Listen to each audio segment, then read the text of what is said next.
vir hom sê, kom. Hy het nie gesê, hoor, ek wil net seker maak, is jy reg? Het jy vir my gekies, dan kan jy kom nie. Hy het net mense lief gehad. En dis die gesindheid van die vroeë kerk gewees. Hulle het mense lief gehad in die gemeenskap. Nee, en ons gaan bietjie kyk daarna. Hulle lief gehad, hulle aanvaar en hulle behoeftes bedien. En soos hulle deel geraak het van hierdie alternatiewe geloofsgemeenskap, was hulle oorweldig met die liefde van God. En is hulle begelei om te bely dat ja, hulle kies nou vir Jesus. En is hulle ingetrek om betrokke te raak volgens hulle gawes om ook te bedien. Dis 'n ander Bybelse model. Behoort, Engelse woord is so mooi, belong. People long to belong. Bely en dan bedien. Partykeer van die goed anders te plaas. Dis baie interessant. Bill Hybels praat van iets gebeur met Christene as hulle nou gelowig word, dan klik hulle in hulle holy huddle. Dan wil hulle amper nou nie meng met die pelle van die helle nie. Maar Jesus het meer tyd met hulle spandeer as die geestelike leiers. Hy het 'n gesindheid van uitreik en liefde gehad. En jy sal nou sien, as iemand nou so 'n bietjie anders te lyk, né? Dan loop die mense soms so draai om hulle en dan sit hulle op 'n ander kant. Daar was een keer 'n predikant wat homself opgemaak het as 'n boemelaar by die kerk gestaan en gebedel. En vra asseblief tog, kan ons net 'n bietjie, jy weet, kos kry? Sê nee, dan sê die gelowiges, nee, ons is op pad kerk toe. Ons kan nie help nie. En toe kom die predikant en die boemelaar predikant staan op en hy trek sy boemelaarsklere uit. En hy sê, ek is eintlik julle predikant. En dit was nogal teleurstellend hoe ek behandel is. Toe ek nou nie een van julle is nie. En dis die hele beginsel waar ons vanoggend gaan praat, is hoe funksioneer die eerste kerk in terme van wat was die sleutels wat hulle gebruik het om 'n gesonde gemeente gewees, wat stabiel is, wat liefdevol was, wat groei het en 'n verskil gemaak het in hulle gemeenskap. So, kom ons lees 'n bietjie saam uit Handelinge 4 vers 31 tot 35. Handelinge 4 vers 31 tot 35.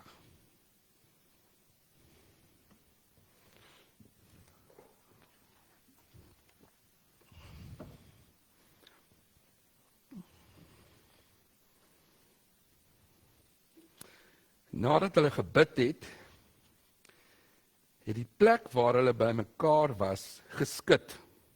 Hulle is almal met die Heilige Gees vervul en het met vrymoedigheid die woord van God verkondig. Vers 32, die groot getal wat gelowig geword het, was een van hart en siel. Niemand het sy goed net vir homself gehou nie, maar hulle het alles met mekaar gedeel.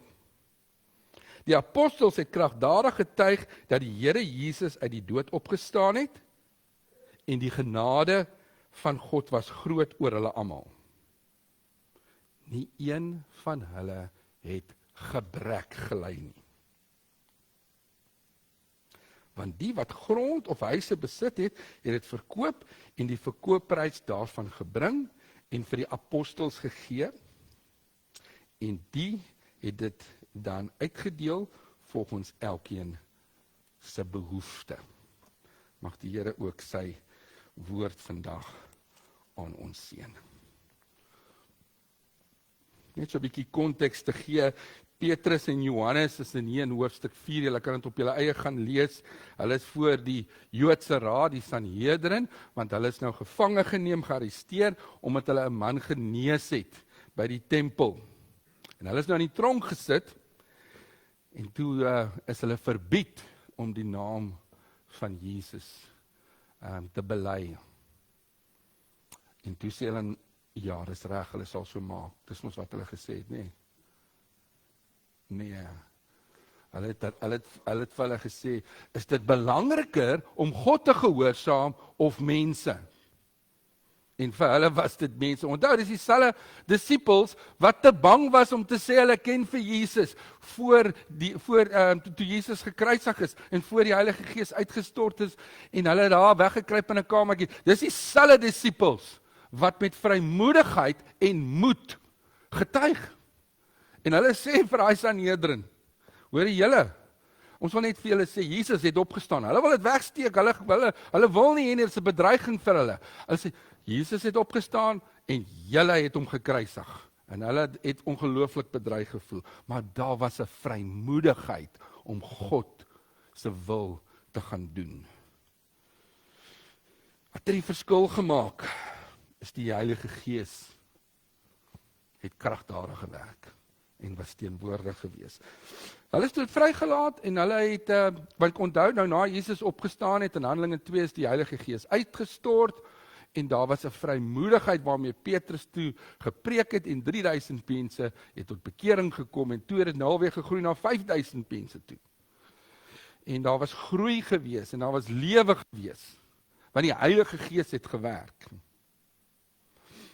En toe hulle nou vrygelaat is, wat het julle gedink doen hulle toe? Toe gaan hulle na die gemeente toe. En toe hulle by die gemeente kom, en hulle vertel van die kragtadige werke wat die Here gedoen het. Wat was die eerste reaksie? Die gelowiges het saam gebid. En die Here geloof en geprys. Want gebed is nie net om te vra nie, maar is om die Here te loof en te prys. Want gebed beweeg die hand van God en skep 'n ruimte vir die Heilige Gees om in mense se harte te werk en kragtadige werke vir God te doen. Gebed was fundamenteel gewees vir die vroeë kerk. Dit het baie nou saamgewerk met die werking van die Heilige Gees. Gebed het ook 'n samehorigheid gebring en 'n eenheid, want hulle harte is met God verbind en belyn en hulle harte is met mekaar verbind en belyn. En ons gaan nou 'n bietjie sien, bietjie later, hoe hulle in eenheid in hart en siel gefunksioneer het, wat die vrug van groei gebring het. Dis absoluut die fundament gebed gewees vir hulle koinonia en vir hulle diep verhoudings. Dis nie maar net 'n klomp, okay, ek dink ons het 'n klomp oulike plannetjies, kom ons doen dit nie. Hulle het gebid. Here, asseblief, wys ons wat om te doen. Here, kom werk kragtig, sodat as mense gekom het, dit was nie maar net by mekaar kom nie, hulle die Gees van God se teenwoordigheid en werking beleef. Jy sien, as jy saam met ander gelowiges bid, al voel jy nie gemaklik om te bid nie, dan is daar iets in die geestelike wêreld wat julle harte een maak met mekaar en met God. Al het jy verskille. Ek het al gesien toe ek al by Moreletta was, dan sa 'n arm weduwee swart vroukie wat daar in die shacks woon en dan sa hierdie ryk man wat daarso met sy pak staan en as ons bid is ons een. Geen nie om wat ons agtergrond is nie. Geen nie om wat ons verskille is nie. Dit word een kant geskuif en ons fokus is om te bid en die Here se aangesig te soek.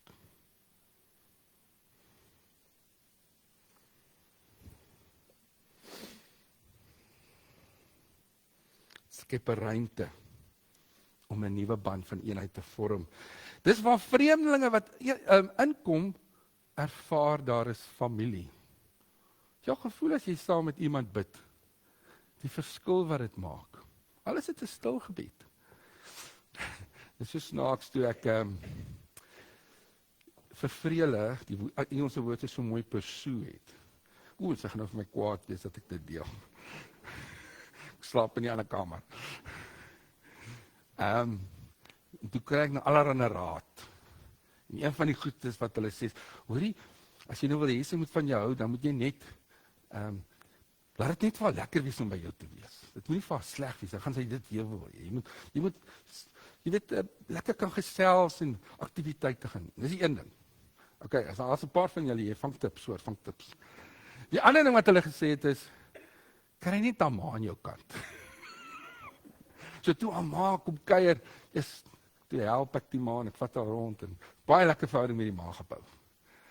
En die derde, en dit was belangrik, is bid saam met haar. Bid saam met haar. En weet julle wat? Daar het ons 'n geestelike band gebou deur om net saam te bid. Iets gebeur as jy saam bid. En dis wat hierdie eerste kerk gedoen het. Hulle het saamgekom. Hulle het nie elkeen op sy eie net gegaan en hulle het saam gebid. Gebed op sy eie is goed, maar die korporatiewe gebed is ook belangrik. Dis hoekom ons dit in die erediens doen. Dis hoekom ons 'n gebedsbediening het. Met Leilani en die pastorale bediening sluit ook in die gebedsbediening met Leilani en Alex. En daar word saam gebid. En daar is 'n WhatsApp groep as jy deel van daai bediening wil wees, dat jy kan weet wat aangaan om voor te bid. Dat hulle ook by mekaar kan kom. Daar word na die tyd gebid vir behoeftes. Daar's 'n behoefte dat ons voor die tyd bid, maar ons het nog mense nodig. So as jy wil deel wees van die gebedsbediening, praat met Leilani en ook met Alex. En ons gemeenteraad bid saam. En as ons bedieningsvergadering of leiersvergadering, dan bid ons. Niks gaan gebeur as ons nie saam bid nie. Jy kan hoeveel planne maak. Want gebed beweeg die hand van God. Gebed was kardinaal belangrik geweest. En toe hulle gebid het iets gebeur. Die Heilige Gees het gekom en die plek gevul. En die plek het geskit. En daar was 'n aardbewing en in die Bybel was dit 'n teken van die teenwoordigheid en die kragtige werking van die Heilige Gees gewees. Ons sien dit in Eksodus 19 met Moses op die Sinaïberg, was daar ook hierdie aardbewing in die teenwoordigheid van God. In Handelinge 16, Paulus en Silas toe in die tronk was, en daar's 'n aardbewing, toe val hy, toe hy deure oopgesluit en die boei het afgeval. Jakobus praat van die gebed van 'n regverdige het 'n kragtige uitwerking. So voordat 'n mens enige iets wil doen in terme van om 'n gesonde geloofsgemeenskap te wees, moet ons bid. En moet ons saam kan bid. So ons nooi julle uit, laat ons dit kan verder versterk. In Handelinge 2, toe die Heilige Gees uitgestort is, was daar 'n geluid uit die hemel soos 'n stormwind en vuur. En die Heilige Gees het 'n verskil gemaak. En wat was die resultaat van die gebed en die werking van die Heilige Gees wat hulle opnuut gevul het? Want onthou, die Heilige Gees kom vul jou weer opnuut en ook die geloofsgemeenskap. En die vrug daarvan is mense het met vrymoedigheid getuig. Onthou, hulle was voorheen ek's bietjie bang en so aan. Ja, Dominee, jy verstaan nie, ek is 'n introwert. Ek het al op uitreike gegaan en die mense wat die grootste introverte was, toe die Heilige Gees oor hulle kom, toe kon hulle nie stil bly nie. Toe kon hulle nie anders nie. Wat gebeur as jy net gevul word met die Heilige Gees? Jy kan nie ophou praat nie. As jy sy liefde beleef, jy wil dit deel met mense. Onthou daai keer toe jy jou meisie, wat nou jou vrou is, gekort het. Jy kon nie wag om vir haar uit te vat vir etes nie. Jy wil net 'n klomp goed vir haar doen. En dis deel van die vrug gewees, dat wonderwerke gebeur. Mense se harte het verander. Hulle het gedien, hulle het met vrymoedigheid het hulle gedeel. Daniel sê, those who know their God will be strong and do mighty exploits. Iets gebeur as die basis gelê word om te bid en saam deur die Heilige Gees gelei te word. Nou daar's omtrent 5000 mense gewees, tussen 3 en 5000. Daar's vervolging gewees in daai tyd. Daar was ongelooflike armoede. Die Jode en die Romeine het hulle onderdruk en hulle het hulle vervolg. Daar was weduwees, weeskinders, daar was pelgrims gewees. En in hierdie konteks kom gee die Here die bloudruk van hoe word daar 'n geloofsfamilie gebou. Dit is nie alles maklik nie, daar was verdrukking buite en daar was uitdagings binne gewees. En die grootste en belangrikste in die begin was die gebed en die werking van die Heilige Gees. So ons gaan kyk na die 3 punte, hoe het hulle die mense laat behoort en hoe kan ons dit doen? Hoe was daar belydenis gewees? Wat was die resultaat van die Heilige Gees gewees en hoe het hulle ook daarna bedien? So kom ons begin by die eerste ene, om te behoort. Daar was radikale inklusiwiteit beoefen. Hulle was, weet julle, wat dink julle is die grootste rede hoekom mense nie kerk toe kom nie? Enigiemand? Hulle voel hulle behoort nie. Hulle word veroordeel. Hoor, dit is omtrent tyd dat jy weer kerk toe kom. Hoor, waar was jy gewees? Het julle al dit gehoor? In plaas van, so lekker om jou idee. Dis die gesindheid waarmee mense ontvang word, in plaas om te sê, dis lekker om jou te hê, kom ons drink 'n koffie, kom ons stap die pad saam. Niemand wil veroordeling ervaar nie, maar mense is baie oop vir liefde en aanvaarding, en hulle was radikaal inklusief gewees, om enigiemand aanvaar te laat voel, welkom te laat voel.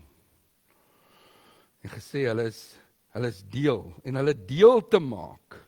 Almal, gebroke mense, enkel mense, families, mense wat uitgestoot is uit die samelewing, Jode, nie Jode, heidene, weduwees, weeskinders, almal was welkom. En is aanvaar. And they could belong. Dis, en hoe die mense gegroet word by 'n deur is, dis een ding om mense te groet, maar wat van na die tyd? Word daar nog koffie gedrink of klik jy 'n bietjie saam, en daar staan nie 'n nuweling op sy eie. Of gaan iemand en jy praat met hulle, en hoe volg jy hulle op? Dis daai inklusiwiteit, because we all long to belong. Efesiërs 2:19, die lede van die huisgesin van God. Ons het 'n fisiese familie, maar ons het ook 'n geloofsfamilie. En ons moet dit skep vir almal. Maar ons versorg kan word soos 'n baba wat groot word. Hy word versorg en hy groei, en net soos dit met ons. Ons moet versorg kan word en ons moet ook saam kan groei. Dan 'n interessante eienskap van om te belang, om te behoort. In vers 31 sê hulle was een van hart en siel gewees. Daar was eenheid. Daar was harmonie. Waar daar eenheid is, where there is unity in the body of Christ, the Spirit is glorified. Where there's disunity, the Spirit is grieved. Dis ongelooflik belangrik. Is daar totale eenheid in julle families? Niemand beklei nie, almal werk saam? Nee, het werk nie altyd so nie. So hoekom gaan daar totale eenheid in die kerk wees? In die geloofsfamilie, maar ons moet streef daarna. Nou, eenheid beteken nie eendersheid nie. En eenvormigheid, dat almal presies dieselfde moet dink nie. Kyk gou na die mense om jou. Kyk gou, draai regs en kyk jy na die mense, hoe lyk hulle? En die mense links. Lyk ons almal dieselfde. Ons lyk anders en ons klere is anders en is ons persoonlikhede dieselfde? Is ons behoeftes dieselfde? Nee. Maar dis oukei. Want kyk na die liggaam, die kerk is die liggaam. Daar's nie 10 hande nie, daar's 2 hande, daar's 10 vingers. As 'n oog, as 'n oor, as 'n mond, as voete. En die hele liggaam word gebruik om saam te werk, om 'n verskil te maak. So ons gaan anders, ek meen in 'n ACK kerk, jy kom hier nog van die NG Kerk af, van die Gereformeerde, jy kom van die AGS, en hierdie mense wil hierdie liedjies sing, en daai mense wil daai liedjies sing, ons moet asseblief die klank harder sit, en ons die klank sagter sit. Verstaan julle wat se potensiaal daar is, as mense se voorkeure voorop geplaas word. Jy weet, hierdie koek moet asseblief pink wees. Asseblief vanaf net pink koeke. Nee, maar ek hou van blou koek. Wat is belangrik? Die kleur van die koek, of dat ons koek het om te eet? Verstaan julle? Het is so belangrik dat ons voortdurend verby onsself kyk. Nie eie ek. Wat my wil is, wat my gevoel is, en wat my denke oor iets is. Dis belangrik om dit te acknowledge, maar dit moet onderwerp word aan die beheer van die Heilige Gees. En as almal dit doen, dan is ons een met God en met mekaar. Dan moet eenheid kan wees deur die Heilige Gees. Maar dan, wat beteken dit? Een van hart en een van siel beteken die volgende. Daar is diversiteit, maar binne eenheid. Dat mense gaan verskil. Dis onvermydelik. Daar is in 'n rugbyspan nie 15 stutte nie. Dan gaan hulle nêrens kom nie. Die stut kan nie die vleuel se werk doen nie. Die skramskakel kan nie die slot se werk doen nie. En niemand kan die skopper se werk doen. Elkeen het 'n posisie wat moet bydra. Net soos 'n liggaam. Maar die doel is sinergie, om saam te werk as 'n span. Om drie te druk, om te wen, om te verdedig. En dis wat die hart is die hart moet wees, ek is belyn met God, ek dien God, ons dien God. Ons is hier om 'n belang van die koninkryk op te tree, wat die beste vir die kerk en die Here is. Nie wat die beste vir my is nie. Asseblief tog, jy moet my ook akkommodeer. Here werk deur sy liggaam, ons hoor almal sy stem, die Here sal vir ons wys.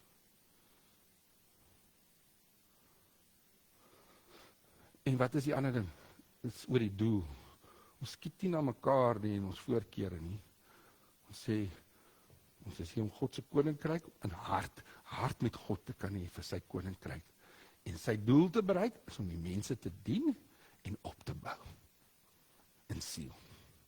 En hoe ons dit doen, kan maar verskil. Die wat is waar ons daai eenheid moet hê. Die hoe kan ons verskil. Maar selfs in die hoe sal die Here vir ons wys. So, kom ons hou aan om as gelowiges in hart en in siel die Here te dien. Ons is nie 'n perfekte kerk nie. Hulle was nie 'n perfekte kerk nie. Hulle was 'n modelkerk geweest, maar hulle was ook maar onder konstruksie, maar hulle was 'n kerk wat gelei is deur die Heilige Gees om God se koninkryk te bou. Weet jy wat? In hart is in terme van God se koninkryk, maar in gesindheid. Al verskil ons, hoe gaan ons dit doen? Hoe gaan ons nie mekaar se hande los nie? Al verskil ons. Ek weet, baie keer beteken dit ons met mekaar ook kan uitdaag en kan challenge en kan accountable hou en sê dit werk nie. Hierdie is nie, dit maak dit moeiliker vir die liggaam, nie makliker nie. Dit is harmonie is belangrik. Funksionering, ons stabiliteit, groei, daai goed is belangrik. En dan as broers en susters in ons eie families in liefde, dan moet ons mekaar partytjie uitdaag, want ons is nie om iemand te akkommodeer nie, ons is hier om in belang van die gemeente op te tree. So daar was eenheid, en mag ons deur die Heilige Gees daarna streef om in eenheid saam te werk en nie mekaar se hande te los nie. Dis hoekom iets soos klein groepe ook baie belangrik is. Dis daar word dieper verhoudings gebou, en dis die ander punt van eenheid, is die hele ding rondom koinonia.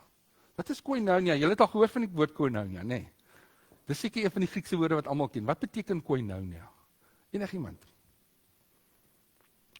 Dis nie 'n nuwe vrug nie, hoor. Wat is koinonia? Fellowship. Is dit om net koffie te drink na die tyd? Om saam te kuier? Is dit dit? Ja, dit is dit, maar dit is meer as dit. Dit is om 'n diep koneksie met mense te kan bou in die Here. Om 'n diep, jy wat 'n verhouding met die Here dieper bou saam met iemand, want saam is ons beter. Om saam te dien. Onthou julle toe ons daar by Orewa dag saam gedien het. Om saam net van te hê, onthou julle op die kamp, hoe lekker van ons gehad het, om saam te bid, om saam die Here te aanbid. Dis 'n gedeelde lewe, waar jy nie op jou eie is nie, wat jy saam die pad ook met mekaar kan. Om saam te eet, ons gaan dan lekker saam eet. Ons gaan saam kuier. Dat daar harmonie en dat daar vreugde kan wees in 'n liefdevolle gemeente. So ja, ons moet saam kan koinonia, en dis waar kleingroepe so wonderlik is, en ons is dank die Here vir die kleingroepe wat begin is, laas jaar, en mense wat 'n verdieping in hulle verhouding met God beleef het, maar ook met mekaar, mense leer ken het, en verhoudings gebou het. They say that if you share your sorrows with someone, it is halved. And if you share your joys, it is doubled. En ons deel in die vreugde van oom Wim en Tannie Magda. Dis 'n groot mylpaal en feesviering. Dit gaan dit ons baie lekkerder maak, nie Tannie Magda en oom Wim, dat ons dit saam as 'n geloofsfamilie doen. Jy wil tog nie jou eie verjaarsdag hê met jy jouself bietjie gaan alleen wees nie. Dis ons lekker om met jou kinders en jou vriende te kan wees. En dis wat gebeur ook in 'n klein groep.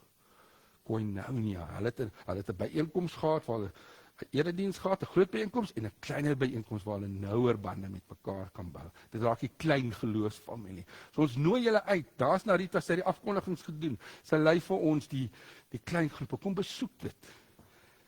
So, die hele ding rondom te belang beteken ons moet eenheid kan hê en koinonia. En dan moet 'n radikale inklusiwiteit wees. Ek gaan vinnig deur die ander 2 punte gaan om te bely van die woord van God. Dis om te getuig. Dis om die evangelie, die woord te kan deel. Hulle het met vrymoedigheid voor die fariseërs, die Joodse raad, gedeel. Dis wat gebeur. Ook in 'n klein groep is mense deel, maar dis wat ek sien, en jy hoef nie, niemand moet praat nie, maar daar's 'n vrymoedigheid waar ek by jou leer en jy leer by my. Daar's 'n deel van stories, nie net van die woord nie, maar hoe pas ek dit in my lewe toe? Die mooiste stories, by Dinsdagoggend, dan leer ons met die seniors, en ons kom by mekaar, en ons leer ook by mekaar. Dis die vrug van die Heilige Gees, wat 'n eenheid en 'n omgee ontsluit het, maar ook 'n vrymoedigheid om te praat oor Jesus. Want jy wil oor jou beste vriend praat. Ek meen, jy gaan tog nie as jy by die werk kom en sê, ek is 'n bietjie skaam om oor my man te praat nie, weet. Nee, jy kan nie wag om vir mense te vertel. Ek onthou toe ek my vrou ontmoet, ek kon nie wag, my familie nader gesê, asseblief bly stil. Sê jy, maar jy die vrede is so wonderlik. Daar's nou 'n tweede storie, sorry man. Ons moet nie bang wees nie. Getuig. Dis wat gebeur het. En weet wat het gebeur? Mense het tot bekering gekom en mense het gegroei. En mense het aangesluit. Tannie Magda en Wim het deur dekades van verandering in Suid-Afrika, in Nieu-Seeland, met al die uitdagings, bly getuig. Hulle lewens was 'n getuie, was 'n lewende preek van God se genade en seën. As ons saam leef, moet ons ook saam kan praat, en nie net by die kerk nie, om die etenstafel met ons kinders, by die sportveld, by die winkel, op die markplein, enige plek. Laastens, so behoort, bely en bedien. Dis een van die ander vrugte. Wat gebeur? Jy kan nie help as jy vol raak van die Heilige Gees en leeg van jouself. Jy kan nie anders nie. Jy moet hierdie liefde deel en dit word tasbaar en sigbaar deur ons hande en ons voete. Jy wil so graag net koffie maak en 'n bietjie iemand by die deur, veral in terme van jou gawe. En dis vir ons 'n verantwoordelikheid om almal in die liggaam op die regte plek te hê. Anders te werk dinge nie. Anders is daar frustrasie. Jy weet, Ons moet op hierdie reis mense help om te blom in hulle gawe. So as jou gawe is om iemand by die deur te groet, dan gaan jy dalk bietjie frustreerd wees as jy net koffie moet maak. Maar as jy regtig nie die een is wat iemand wil groet by die deur nie, en jy geniet dit om die werk agter te doen en die koffie te maak, dan moet ons vir jou aan die koffiespan sit. Verstaan julle? Dis ongelooflik belangrik dat ons mekaar kan bedien in ons Godgegewe gawes. En wat het hier gebeur? Vers 32, hulle het hulle besittings met mekaar gedeel, hulle het hulle huise verkoop, en hulle het dit almal gebring, sodat almal genoeg kan hê. So van volgende week af, gaan ons almal ons huise verkoop, en ons bring almal die geld, en dan gaan ons dit deel, en seker te maak, almal is okay. Is dit wat hier bedoel word? Want dis, die mense sê ons, maar dis wat die Bybel sê, beteken dat ons moet dit nou doen vandag. Hoekom? Maar dis wat die Bybel aansê. Maar as jy die Bybel interpreteer, dan kyk jy na absolutes en jy kyk na relevantes. Die absolutes is die absolute beginsels en die Bybelse woord wat in alle omstandighede deur die eeue geld vir almal. Die relatiewes is wat was relatief tot die kultuur gewees. En in hulle kultuur waar hulle vervolg was en waar dit vir hulle baie moeilik was, het hulle 'n beginsel gevolg wat eintlik in die Ou Testament in Deuteronomium gebruik is dat as hulle na mekaar kyk, as hulle gehoorsaam aan God was, is in Deuteronomium 15 vers 4 tot 5, as jy gehoorsaam aan God is, dan sal ek julle seën dat daar nie armes is nie, dat hulle vir mekaar kan sorg. Dat jy nou nie arm word iemand te help nie, maar as almal het genoeg. En dis wat hulle hier beoefen het. Dis die relatiewe. Daar's 'n ander relatief, ek bedoel, mense het 'n soengroet vir mekaar gegee. So, julle moet weet, as julle kerk toe kom volgende week, gaan ons mekaar soengroet, want die Bybel sê so. Is dit wat ons moet doen? Nee, wat is die beginsel daar agter? Is hulle moet mekaar gasvry kan verwelkom. En dis hoekom ons moet dit nou nog kan doen, gaan mekaar gasvry verwelkom nie, noodwendig so nie, want elke kultuur doen dit anders. Jy weet, party mense druk mekaar op en neus teen mekaar en jy weet, ander gee 'n drukkie. Maar wat is die beginsel hier? Was omgee. Wat is die behoefte? Fisies, finansieel, emosioneel, geestelik. In die gemeente en in die gemeenskap. En hoe kan ons omgee? Hoe kan ons mekaar dien om daai behoefte te vul? Om Jesus se lewe, se liefde prakties te maak, sigbaar te maak, tasbaar te maak. Hulle het gedien. Hulle het mekaar se behoeftes gedien. En oom Wim is so lekker as ons saam kuier met die ou toppies. Hy klap hande. Ek is nou nog nie 'n ou toppie, maar ek kry dan al grys hare. En tannie Magda as ons saam kuier op 'n Dinsdag by die klein groep. En ons kan mekaar bedien. Dis 'n gesonde geloofsgemeenskap. Ek wil afsluit met 'n storie van toe ek by Morletta was en ons het 'n Engelse multikulturele kerk begin, ons het die Afrikaans, ons het die swart kerk gehad, die Afrikatale kerk, ons het die Engelse multikulturele kerk gehad. En iemand ry eendag verby en hulle is gewoond, Morletta is nou die Afrikaanse kerk. En ewe skielik sien hulle eendag, daar's 'n bordjie wat sê English service. En die vrou is Engels en sy gaan deur 'n krisis, haar naam is Bronwyn. En sy dan man het 'n uitdagings en hulle het 'n kind en sy weet nie wat mee om te doen nie. En sy bel ons en sy kom na die kerk toe met haar kind, met haar man. En die mense het hulle ontvang, hulle het hulle lief gehad, hulle het hulle aanvaar en hulle het belang. Hulle het behoort. Hulle het verhoudings gestap. Ons het 'n geestelike behoeftes aangespreek en ons het hulle bedien op 'n geestelike vlak, op 'n emosionele vlak, op 'n fisiese vlak het ons hulle bedien. Ons hulle kind is naderhand gedoop ook. En Bronwyn en die man het hulle lewens vir die Here gegee. En sy het 'n leier geword in die worship span en toe begin sy bedien. So sy het eers behoort En toe het ons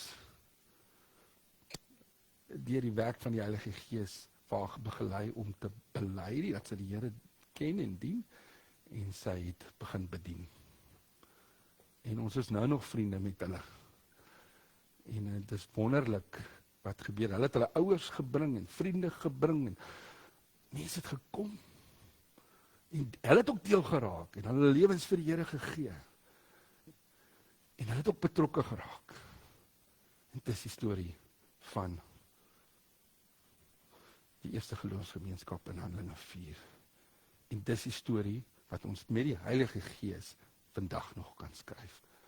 My vraag aan jou is, wie is die Branwen wat in jou lewe is, wat ek as predikant nie kan bereik nie, vir wie jy kan uitnooi om saam kerk toe te kom. Want hulle sê 1 uit 4 mense sal kom as jy hulle nooi. As jy saamkom as dan sal 2 daar kom.